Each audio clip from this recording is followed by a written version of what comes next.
Welcome to Ignite Intimacy, a podcast exploring intimacy, romantic relationships, sexuality, and the all of everything that relates to these hot topics. We're going in. You ready? This is your host, Miss La. Let's do this.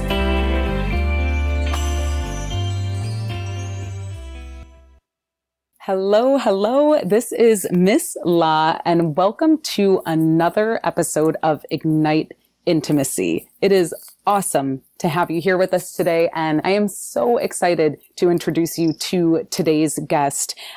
This is a woman who has a crazy amount of expertise in the health and wellness field. She is a doctor. She has training and certification in Ayurveda, Reiki, yoga. She is what I would call a holistic practitioner.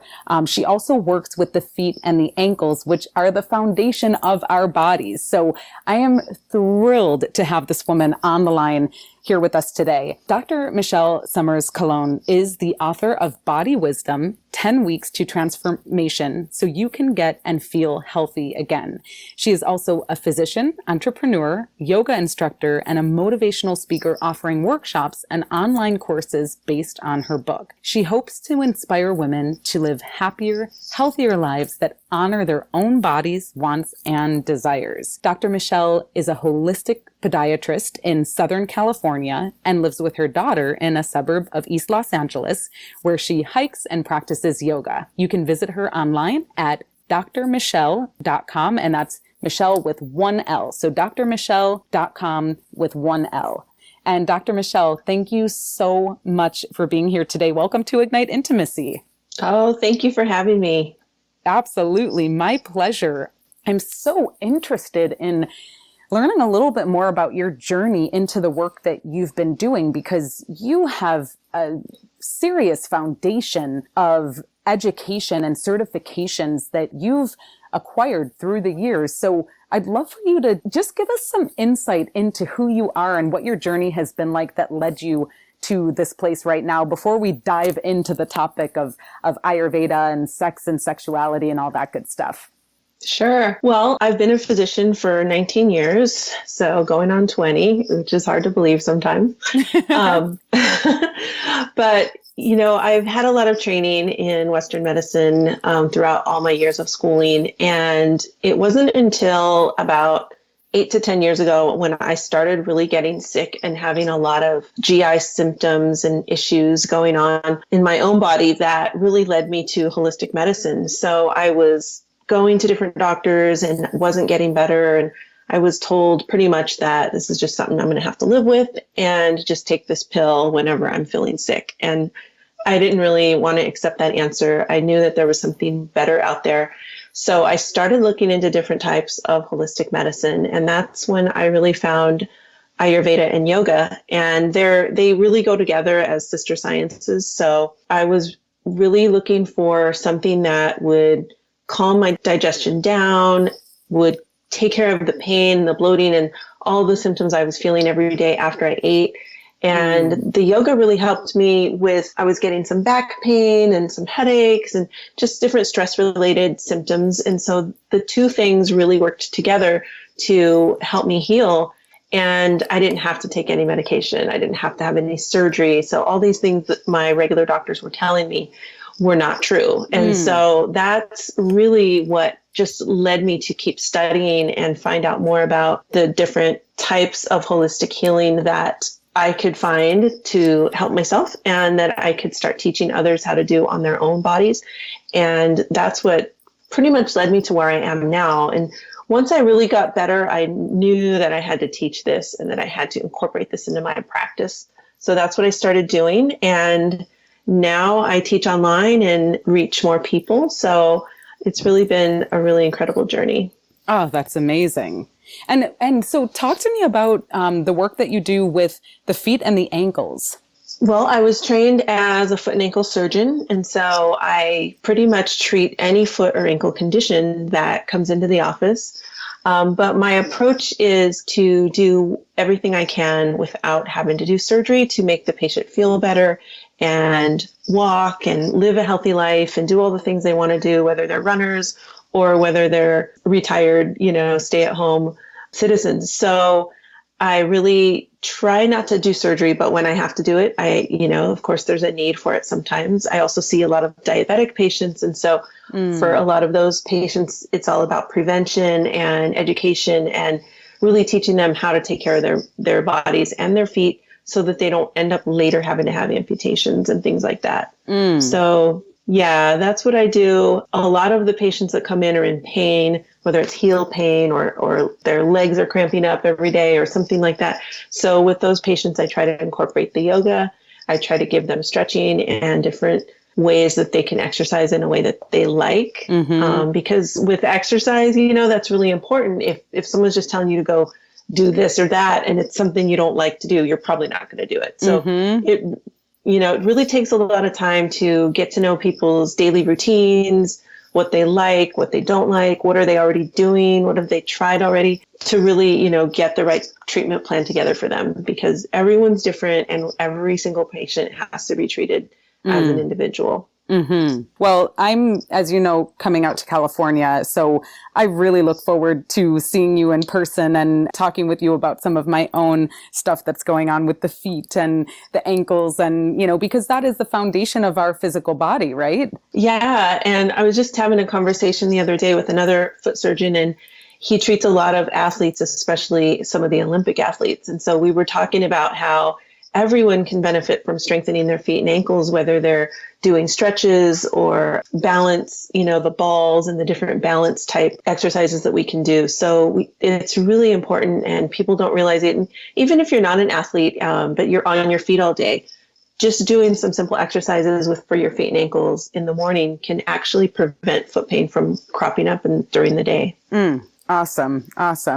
Well, so we had discussed your work in Ayurveda and just exploring what Ayurveda teaches and the philosophies around sex in the practice of Ayurveda and Ayurvedic medicine. And so, I'd love for you to expand on that a little bit, because I know I have tons of questions and curiosities about that based on, the way that I was raised in a Roman Catholic household and, the different views and the shame and the guilt around sex and sexuality and all of that. So talk to us a little bit about this. Give us some insight into your world. Okay. Well, first of all, Ayurveda, for people that don't know what it is Indian medicine. It's one of the oldest forms of medicine that's been around, and it's still practiced today in India, and it's practiced some in the United States and in Western culture. But really what Ayurveda is all about is about bringing everything back into balance. And so whether it's your sleep or your food or your movement of your body or your sexual life, everything has to be balanced in Ayurveda. So that's why taking a history is so important with the patients and really finding out what's going on in their daily lives. And so Ayurveda uses a lot of food and herbs to bring people back into balance, because what we've found is that when people are eating the wrong types of foods, they can get inflammation and they can have a lot of things off balance in their body. Eating the wrong types of foods can cause people sleep issues, and it can cause hormonal imbalances, and it can cause a lot of things people don't really realize. And I think that our culture is changing a little bit right now as we're, talking about GMOs and talking about eating organic, and we're kind of going back to where we were years ago and where we need to be. So that's a good thing. So in terms of sex and Ayurveda really believes that there are three pillars of life: food, sex, and sleep. And so we talked a little bit about food, and sleep is also one of those things that's really one of the just most important things that we can do in our day, is to make sure we get enough sleep. And in terms of the food and the sleep are really related, because if you don't eat right today, it could affect your sleep tonight and then not affect your energy for the following day. So it's kind of all this cycle that we have to look at when we want to feel good and energetic the following day.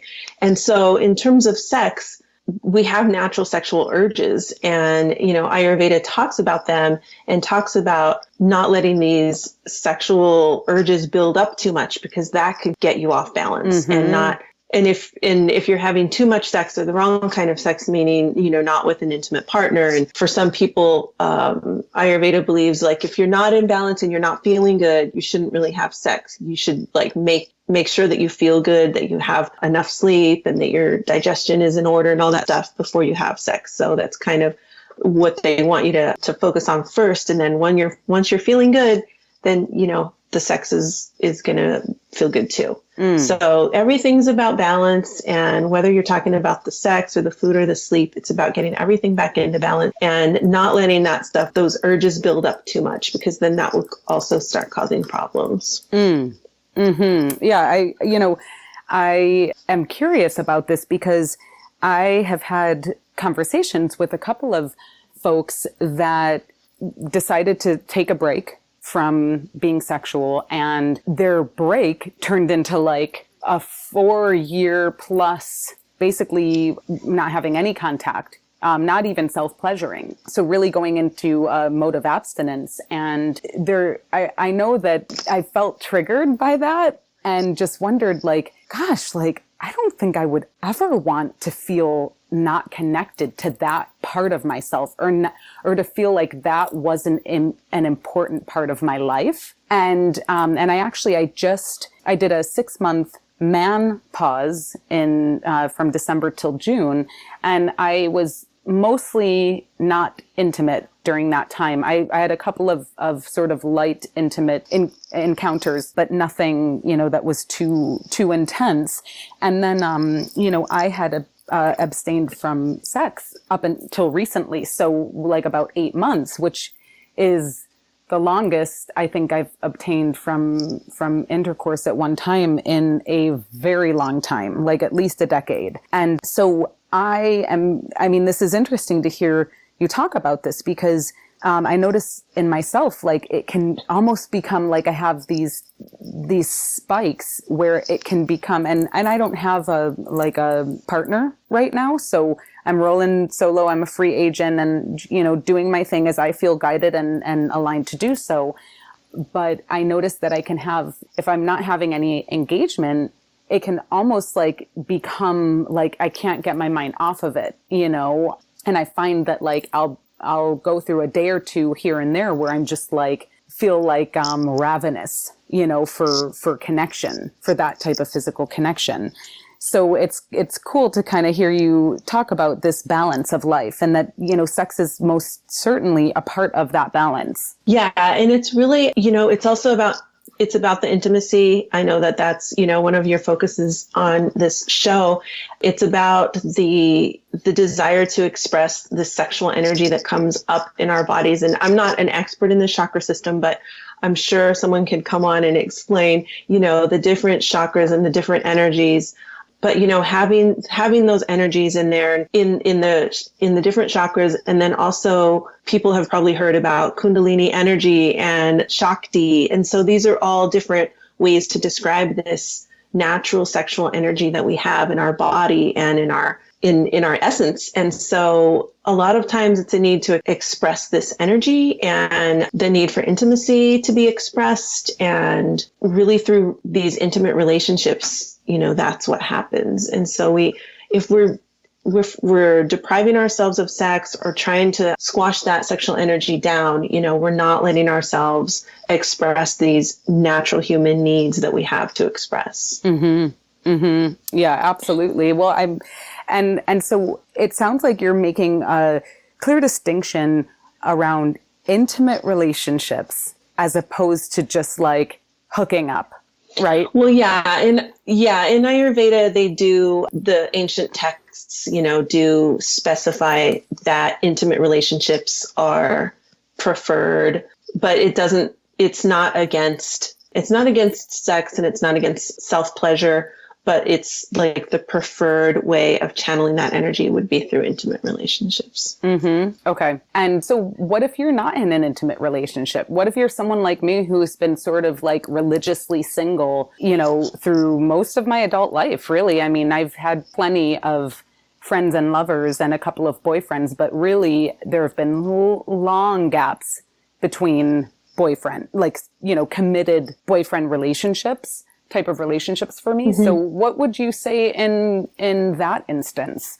Like, what would your response be if you were seeing a client who doesn't have a specific partner? Well, I like the way you described it earlier when you were saying how you feel guided and led in the moment. So, we know what's right for us in the moment. So, we could feel this intense energy towards someone that maybe isn't our husband or our live-in boyfriend when let's say we're on a date and we're really having a connection with someone and it feels natural. That's the way I see it. And that's the way, I talk to people about it is if it feels natural and it feels right, then it's right. Do you ever have clients come to you with sexual trauma? I have usually, not that many, but I have had some. And, it takes a lot of deep listening to find out what it is that they're really needing in the moment. Are they just needing to get it out because they've held it in for so long? Or are they really needing, to have like an overall like jump start in their health because maybe they've let that seep into other areas of their life.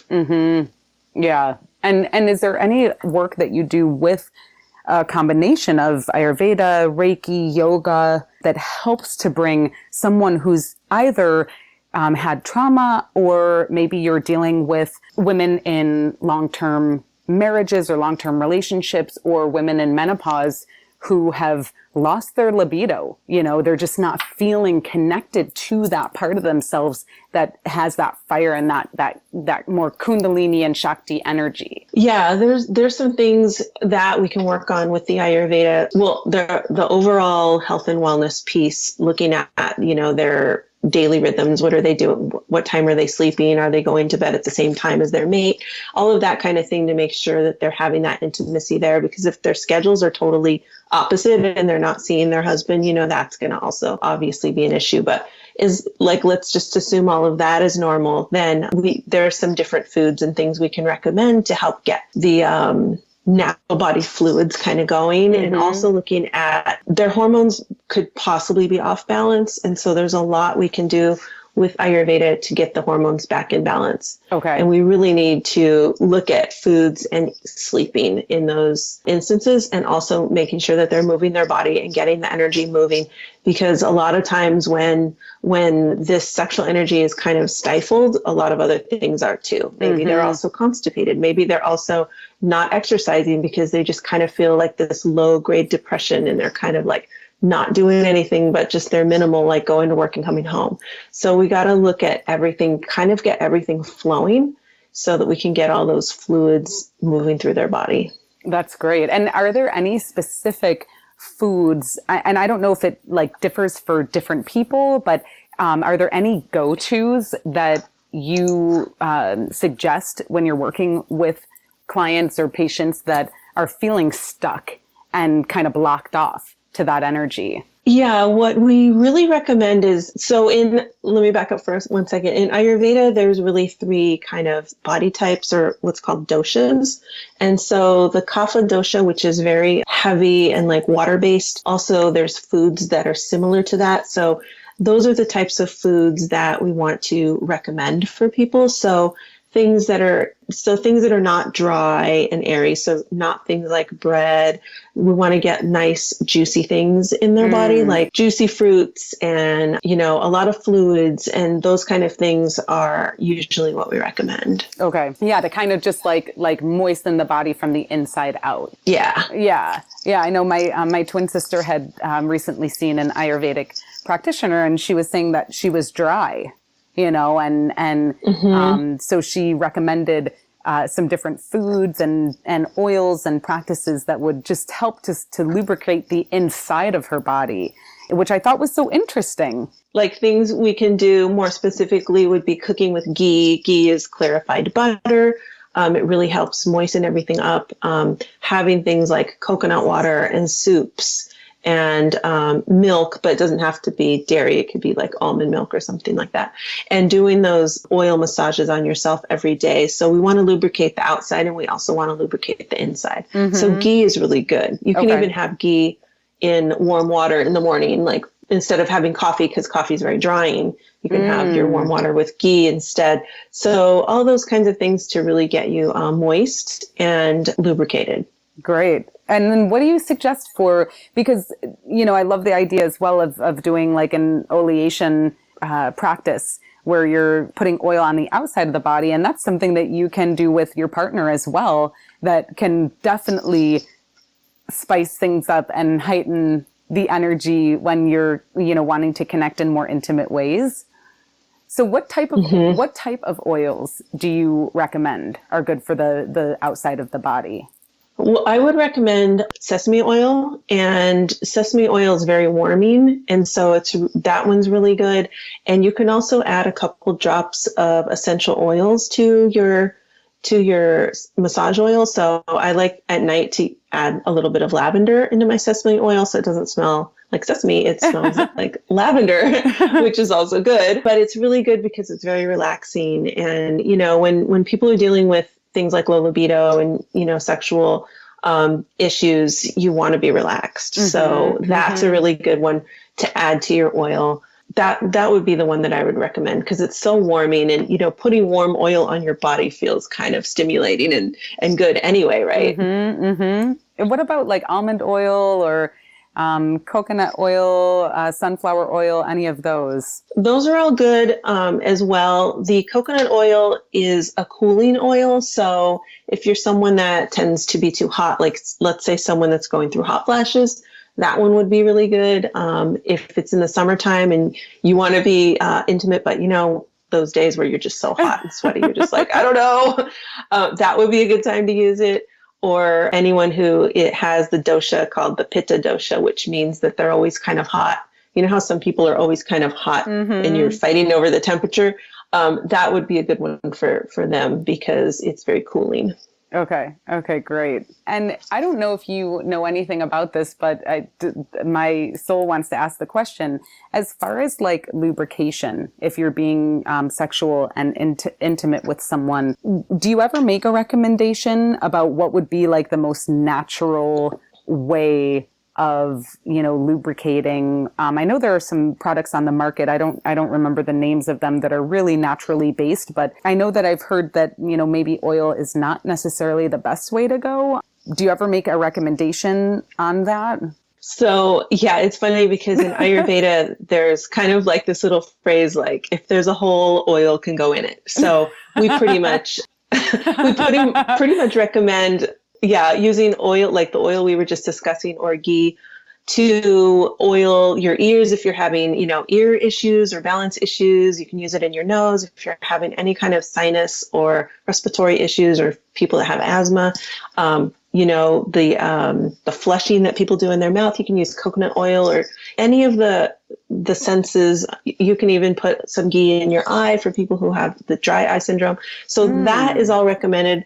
And so also with your anus, if you have constipation issues, or if you're just one of those people that's like, you feel like you're holding on to weight, and it's just one of those things that people say, if sometimes you feel holding on to a lot of stuff or weight, sometimes it's a constipation, but in a general sense that just helps release everything. And also for sex, you can use this as a lubrication as well for anyone that's having issues with dryness, or like we were talking about, having the, libido issues. Great. Awesome. Yeah, I know that it was recommended years ago for long flights as well, when you're traveling, to put some oil in your nostrils and oil in your ears, and, just to keep the moisture there, because it can be so dehydrating and drying when you're on long flights. Yeah. And in certain types of weather, and with different seasons and with different types of sports that people do, just anything that's really drying, anytime you're going through a lot of air, so flying, or people that, ride bikes or run fast, any of that kind of stuff, oil is good for all of that. Cool. And yeah, because when we first started talking before we actually started recording this conversation, and we were talking about just, Ayurveda and how sex is one of those three pillars of having a healthy and balanced life. And, I think about how different it was from the way that I was raised in a Roman Catholic family from, my parents are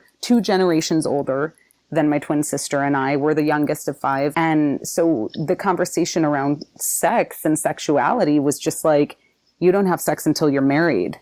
And that was it. I mean, that was the gist of the conversation. And I didn't really start to talk about sex more openly with my mom and sometimes my dad until I was, much older. And so it's just really cool to me that there are other methodologies, practices, just spiritual and energetic affiliations where there is a different story around sex. And I feel like if I had been taught that sexuality is natural and normal part of life, and really being in a more powerful place around identifying who I want to share that part of myself with, and, how I desire to be within that energy within myself.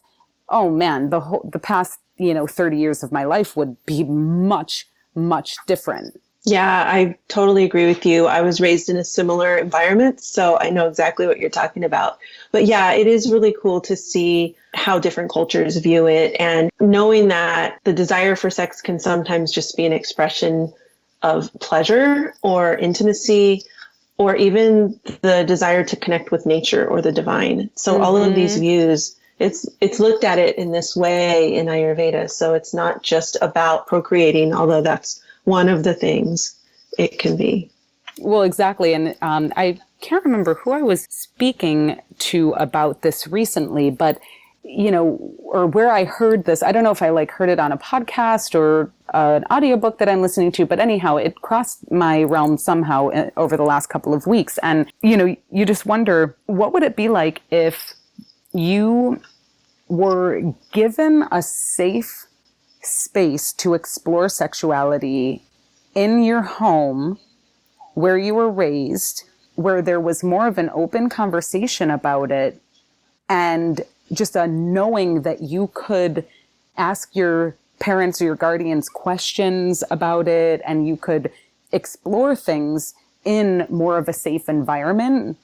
And I mean, I know I have a teenager, and even me, as open as I think that I am, I still got a little totally freaked out when my daughter was venturing into those realms. And so I noticed that I had to manage my own shame, guilt, blah, blah, blah, past programming, and then who I am today. And then that my child is starting to explore these parts of herself and life in general.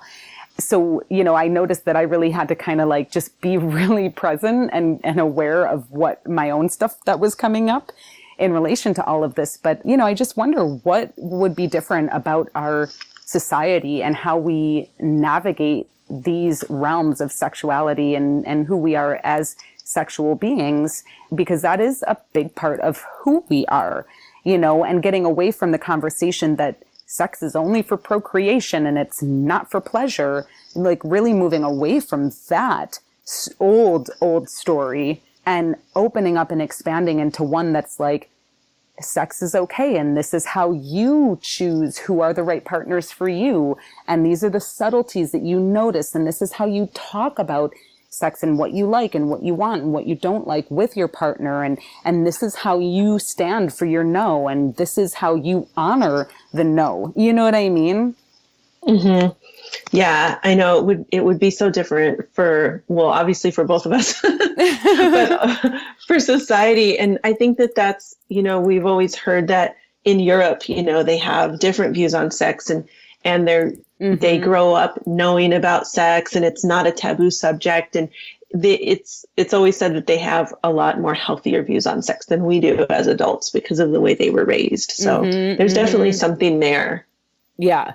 Yeah, absolutely. Well, so in regards to, because I know that you're definitely doing some work with, women, especially with menopause and that type of thing. Can you just describe to us some of the other folks and maybe some of the other issues that they might come to you with, just in case anyone who's listening to this podcast today, it might kind of tip something off for them and they might find something useful with the work that and the services you're providing the world, because you do work virtually and in person, right? Yeah, I do. Thanks.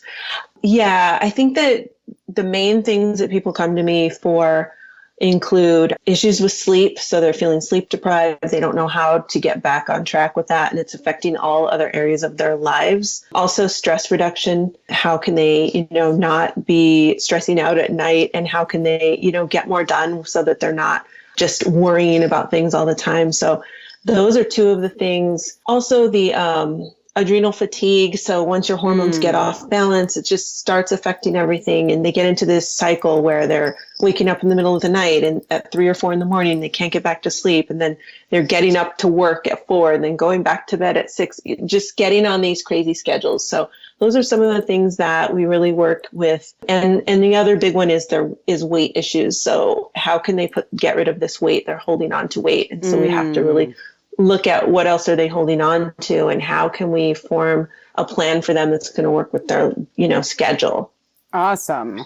Well, and then as far as you've got some cool stuff on your website, where can people check you out online? I know I gave your web address, but why don't you share that again? And then anywhere else that you might have some real estate online where folks can tune into the work that you're doing. Yeah, so my website is drmichele.com, and they can also find my brand new podcast that just launched. Awesome. It's on my website, but it's called Body Wisdom with Dr. Michele. And we just talk about, how we can heal ourselves in different ways, whether we're talking about food or fitness or sleep. I interview different doctors and different people with specialties in all these different areas. So we can just really share all the things that we've learned and share it with people that maybe haven't had access to it before. Awesome. Very cool. And the name of your podcast again? It's called Body Wisdom with Dr. Michele. Great. Okay. And that's available like wherever you can listen to a podcast, like I know iTunes, there's Google Play. Where else could people listen to it besides your website? Yeah, on iTunes, and I think just all of the regular channels. Cool. Okay, great. Awesome. Well, congratulations. Thank you. That is so cool. And I'm just so grateful that, you were able to join us on Ignite Intimacy today and just, talk about this different space from more of a health and wellness perspective, and utilizing the tools and the resources that come along with Ayurveda in order to just enliven and moisten and lube up and open up and just recreate or redefine our relationship to sex and sexuality as adults. I mean, I'm sure our listeners are just from a huge, diverse background of different upbringings and cultures and even religious backgrounds and spiritual backgrounds. But I know that quite a few folks that I know grew up in more sort of Roman Catholic or, these more organized religious backgrounds where there are just so many stories around sex and sexuality and what's okay and what's not okay and all of that stuff. So I know on my own journey to redefine my own relationship to sex and sexuality, it's like I almost feel like my whole nervous system relax when I hear that sex is one of the 3 pillars in the practice of Ayurveda, and that it is essential to expressing that energy in the most divinely aligned scenarios in order to have a healthy and balanced life. Yeah, and to view sex as nourishing, like it nourishes our body and it helps everything flow. So it's all part of that natural cycle of life. Awesome. Well, Dr. Michele, I am so grateful that you joined us today on Ignite Intimacy. If you have thoughts on our conversation today, anything to add, a question for Dr. Michele, please holler at us at hello@igniteintimacy.com. Again, you can also check out Dr. Michele at drmichele.com. That's D as in David, R as in Roger, Michele with one L. So M as in mother, ICHELE.com. And, check us out at igniteintimacy.com. And we look forward to connecting with you and lining up for the next episode. But thank you again, Dr. Michele. And I look forward to, knowing more about you and seeing you sometime soon on the West Coast. All right. Thank you. Awesome. Have a great one. Bless up, everyone. Give thanks for tuning in to another conversation on the Ignite Intimacy podcast hotline. We love that you choose to spend your time with us. Check us out online at igniteintimacy.com and subscribe to us on iTunes. Also, tell your friends all about it. This beautiful music was arranged by Jason Pfaff and Mike Corey, and this podcast is produced by yours truly, Miss La. Give thanks again, and we'll see you on the next one. In the meantime, let your light shine bright and ignite your intimacy.